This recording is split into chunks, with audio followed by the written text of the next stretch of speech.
Okay, so I just start the recording for this session today. Now is basically a week 10. So in terms of the drop-in sessions, we only have the remaining another 2 weeks. And then, like I mentioned to you guys, I want you to focus on the assignment too. And also, I know that by this time already, I think you are also occupied by the other units as well. So I don't want to give too much loads into you anymore, but instead on the remaining week, I think next week and the week after next week, we will only have one drop-in sessions on Thursday, okay, where we will discuss one particular example each drop-in sessions. But the most important thing is that if you have any questions that you don't really understand, you can ask me, okay? So what I want to discuss today is these things that is very important, okay? Look, we know that in our combined flux, we combine the molecular flux and the convective flux. Now, the thing that I need to highlight in here is that I need to read through these things. In this chapter, we study diffusion in both non-reacting and reacting system. Okay? So when chemical reactions occur, we distinguish between two reaction types: homogeneous, in which the chemical change occur in the entire volume of the fluid. So imagine if you have a reaction that occur in your CSTR, that will be what is defined by this homogeneous. Okay, so that is what is meant by the homogeneous. But you have another type of the reaction is called heterogeneous, in which the chemical change takes place only in the restricted region, such as the surface of the catalyst.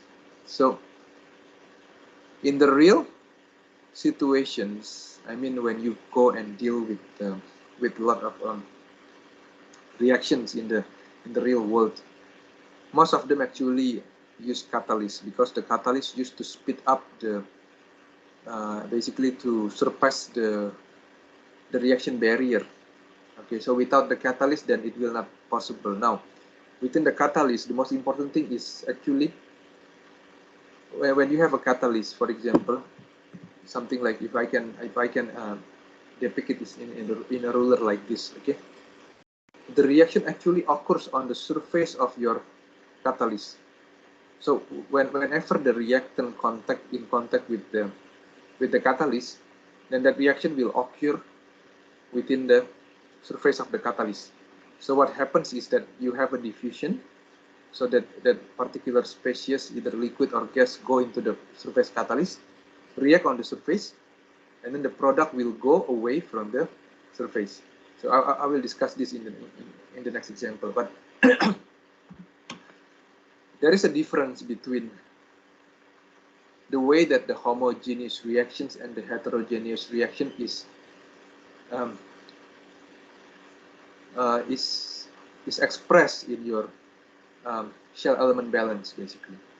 Okay, so this becomes very important. Not only is the physical picture different for homogeneous and heterogeneous reaction, but also a difference in the way the two types of reactions are described mathematically. This is very important, okay? The rate of production of a chemical species by homogeneous reaction appears as a source term in the differential equation obtained from the shell balance, just as the thermal source term appears in the shell energy balance. So this means that if you have these equations in here, where's the equations in there? I think I have. Then the the homogeneous reaction term will come out in your shell mass balance. Okay, so this is the thing that you need to understand. And then, on the other hand, if you have a heterogeneous reaction, then your rate of the consumption or the rate of the productions will not appear in the mass balance in here, but it will appear in your boundary condition. Okay, why? Because, again, for the homogeneous reaction, then the chemical reaction occurs throughout the entire volume of the fluid, right? But for the heterogeneous reaction, it only occurs on the surface of your catalyst, for example. Okay, so this is very important. So it's very important for you to understand where the chemical reaction occurs by reading your problem before you solve your problem. Because if you imagine if you understand wrongly, then if you take it the homogeneous reaction as the heterogeneous reactions or the heterogeneous reactions as the homogeneous reaction, then you would have a totally different expression. Okay, so that's very important. And then this is the way that you express your homogeneous reaction. Okay, your homogeneous reaction is normally depicted in terms of this different. The reaction rate constant will have a different unit. The homogeneous reactions normally expressed in terms of the volume, whereas the heterogeneous reaction is expressed in terms of the surface area. So I hope everybody gets it up to this point. Okay, if there's anything that is not clear, then you need to go into the specific problem to make sure that this is understood correctly. Right? Now, the first example that we will discuss is this example in here. Okay, it's called diffusion with a heterogeneous chemical reaction. So this is called a heterogeneous chemical reaction because it occurs on the surface. So you imagine that you have this kind of system where you have a particular packed bed reactor. Okay, a packed bed meaning that you have a tube containing a lot of catalyst. This can be regarded as in the spherical form. Okay, they are packed all together, all of them, and then you put in a gas A, and then the gas A will go into diffuse into the particular surface of that catalyst, and then after that, then the product will diffuse out again. Okay, so this particular scenario, we are dealing with the reaction with the stoichiometry of 2A becomes B. Okay, the example will be the solid catalyst dimerization of this CH3CH2. Right? Now, imagine that you are focusing your points only on the surface of one of this particular sphere. And then you, for example, you can neglect the curvature for that things, and then you can take that basically the radius is much smaller with respect to the circumference area. Okay, so you imagine that this, the one that I'm putting in here in raster in here, is basically the surface of one of the sphere of the catalyst sphere. Okay, so we can simply use a Cartesian coordinate geometry to represent the situations on the surface of one of these catalyst sphere.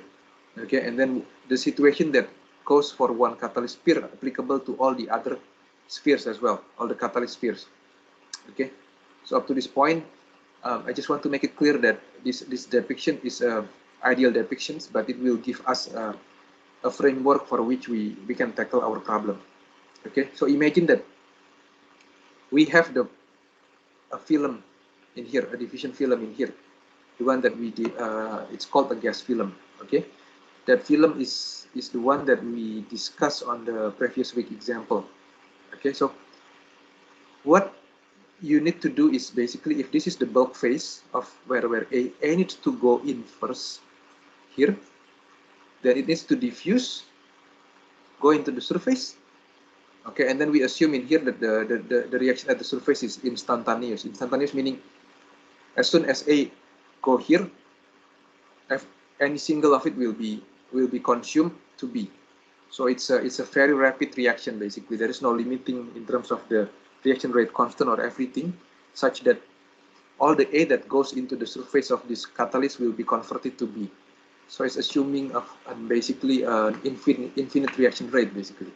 Okay, but then once the B is produced in here, B has to go up again, diffusing, then go out into the bulk phase.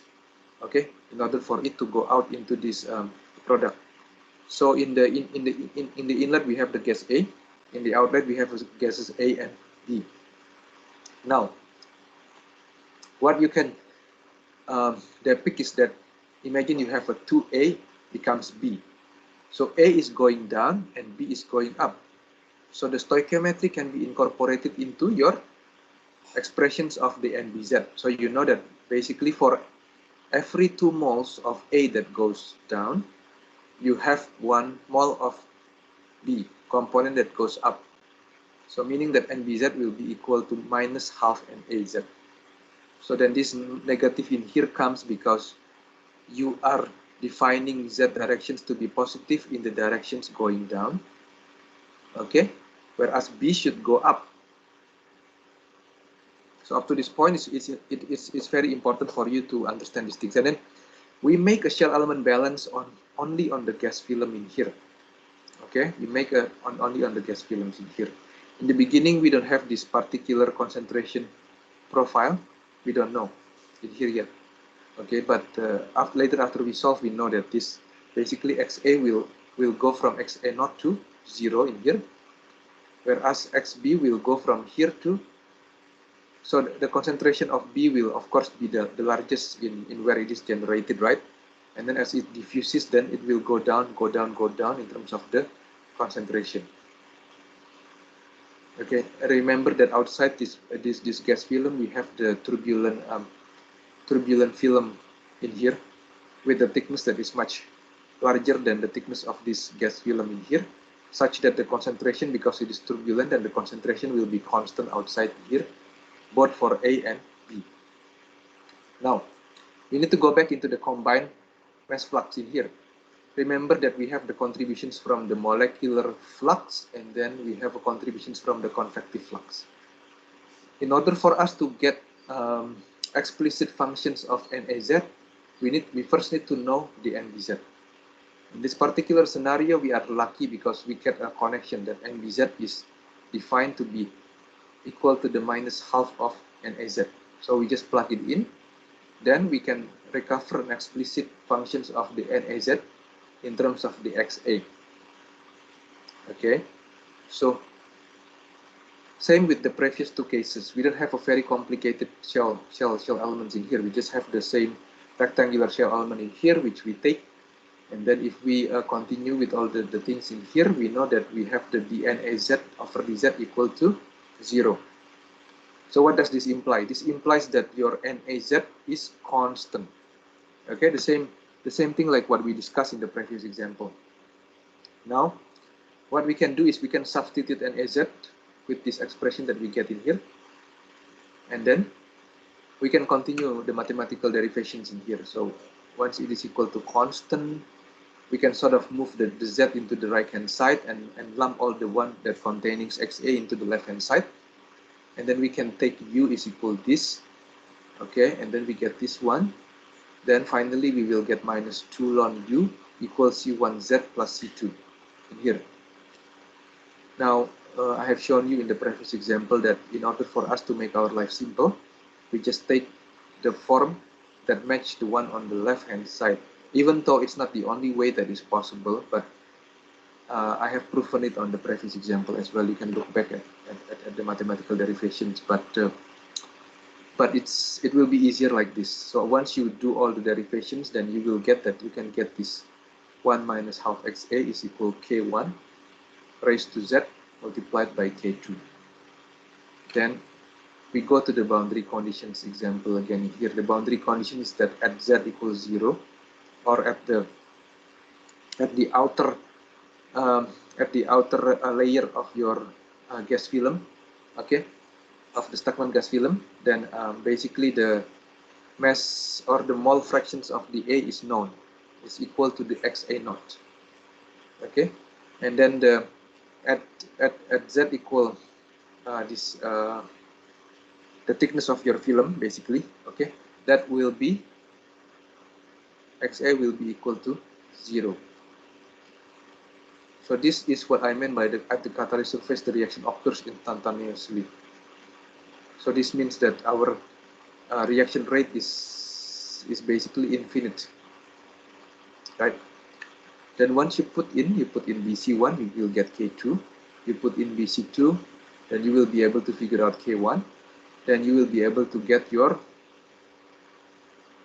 expression of the XA as a functions of the Z. Now, what you need to find out also is the NAZ, right? So your NAZ in here is defined as this one. Once you have an expressions of the XA, then you can substitute your DXA. So your DXA or this term in here will be equal to the C1, and then C1 in here is equal to minus 2 ln K1. So you will be able to find that your NAZ in here is equal to this term in here. Okay. So I put this property for the logarithmic in here to make it seem easy for you to understand as well. Now, the takeaway message in here is that although the chemical reaction occurs instantaneously at the catalytic surface, so although in here is instantaneously, the conversion of A to B proceeds at the finite rate because the division process which is in series with the reaction process. Therefore, we can call the conversions of A to B as being diffusion control because of the presence of this gas film that requires your component to diffuse into the surface of your catalyst. Okay, I hope is this clear for everybody for this particular example? So this example is the example that shows you the heterogeneous reaction.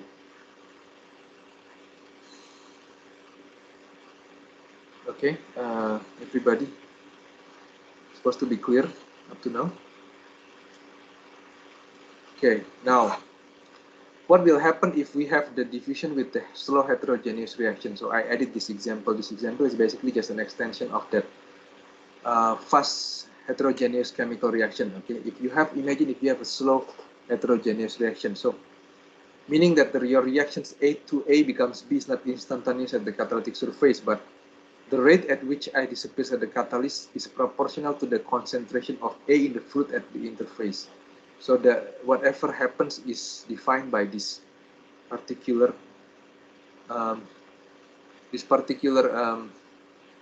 molar flux. The molar flux at the interface will be defined by the heterogeneous rate constant multiplied by your concentrations of A at that particular location.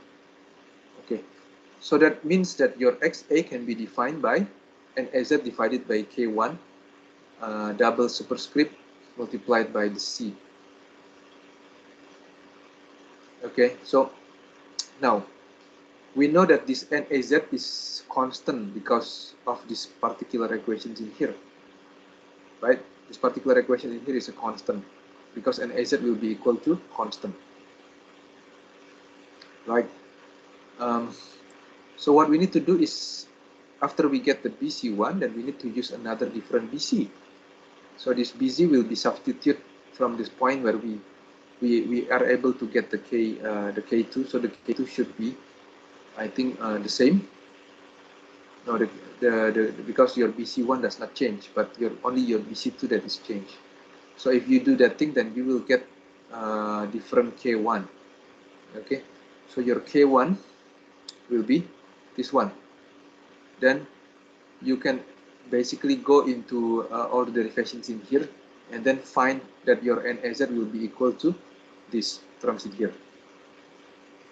The thing that is interesting in here is that you have the NAZ on the left hand side and you also have an NAZ on the right hand side in here.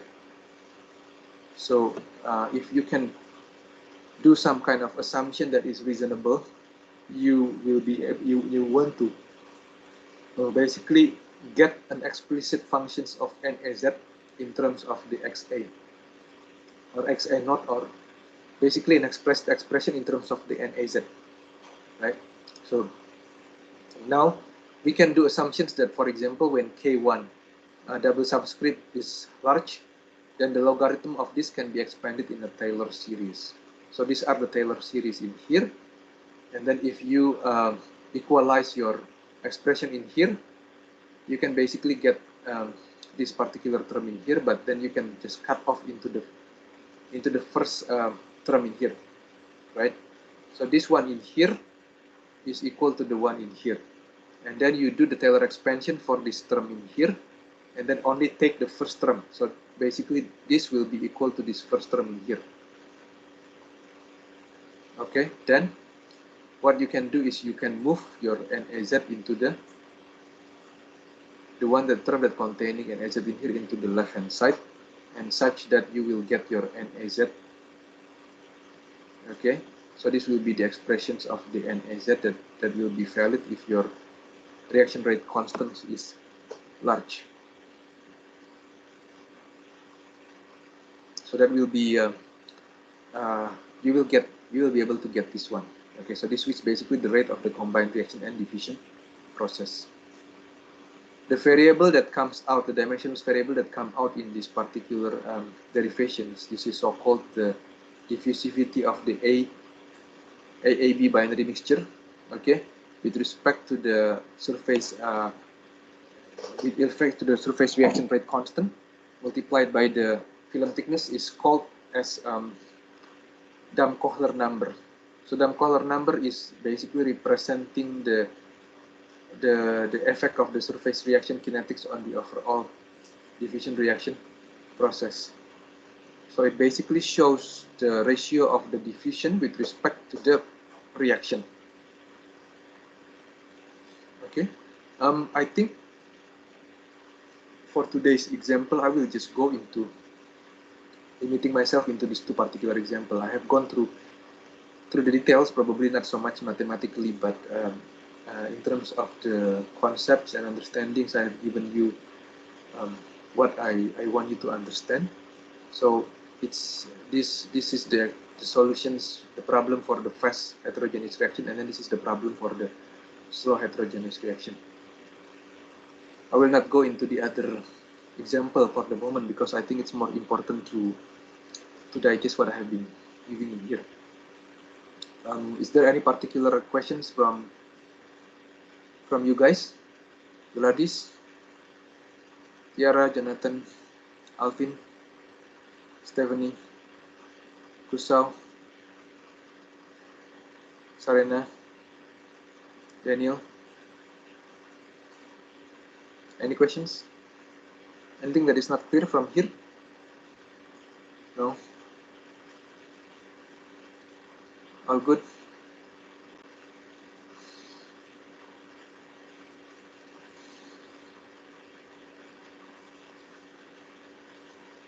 Okay, if all is good, then I'll just stop the recording here.